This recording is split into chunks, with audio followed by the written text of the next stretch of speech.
होकर उमा वल्लभ भगवान हर स्वयं कैलाश पर्वत पर रहते हुए अपने पार्षदों के साथ स्वच्छंद क्रीड़ा करते हैं। तभी से भगवान लक्ष्मीपति वहां गोप वेश धारण करके आए और गोप गोपी तथा गौओं के अधिपति होकर बड़ी प्रसन्नता के साथ रहने लगे। वे श्री विष्णु प्रसन्नचित्त हो समस्त जगत की रक्षा करने लगे। वे शिव की आज्ञा से नाना प्रकार के अवतार ग्रहण करके जगत का पालन करते और इस समय वे ही श्री हरि भगवान शंकर की आज्ञा से 4 भाइयों के रूप में अवतीर्ण हुए हैं।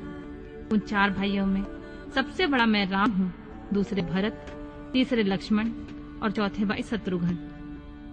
देवी, मैं पिता की आज्ञा से सीता और लक्ष्मण के साथ वन में आ गया।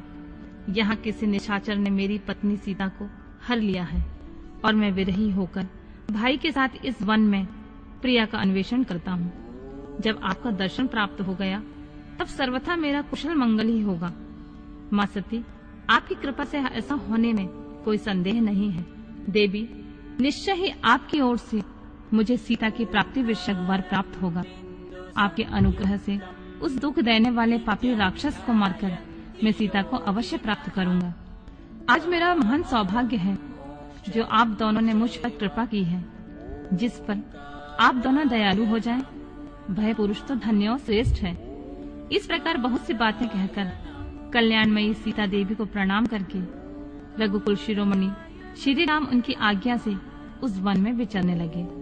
पवित्र हृदय वाले श्री राम की यह बात सुनकर सती मन ही मन शिव भक्ति पारायण रघुनाथ जी की प्रशंसा करते हुए प्रसन्न हुई और अपने कर्म को याद करके उनके मन में बड़ा शोक हुआ। उनकी अंग कांति फीकी सी पड़ गई। वे उदास होकर शिव जी के पास लौटी। मार्ग में जाती हुई देवी सती बारंबार चिंता करने लगी कि मैंने भगवान शिव की बात नहीं मानी और श्री राम के प्रति कुत्सित बुद्धि कर ली।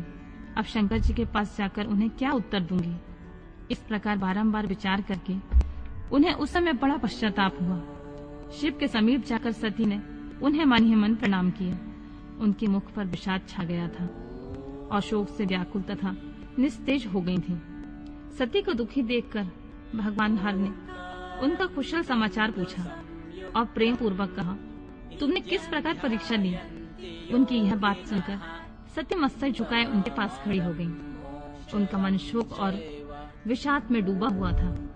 भगवान महेश्वर ने उन्हें ध्यान लगाकर सती का सारा चरित्र जान लिया और उन्हें मन से त्याग दिया। वेद धर्म का प्रतिपालन करने वाले परमेश्वर शिव ने अपनी पहले की हुई प्रतिज्ञा को नष्ट होने नहीं दिया। सती का मन से त्याग करके वे निवास भूत कैलाश पर्वत पर चले गए। मार्ग में महेश्वर और सती को सुनाते हुए आकाशवाणी बोली, परमेश्वर, तुम धन्य हो और तुम्हारी यह प्रतिज्ञा भी धन्य है। तीनों लोकों में तुम्हारे जैसा महायोगी और महाप्रभु दूसरा कोई नहीं है। यह आकाशवाणी सुनकर देवी सती की कांति फीकी पड़ गई।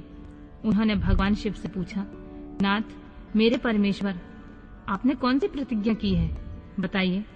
सती के इस प्रकार पूछने पर भी उनका हित चाहने वाले प्रभु ने पहले अपने विवाह के विषय में भगवान विष्णु के सामने जो प्रतिज्ञा की थी उसे नहीं बताया।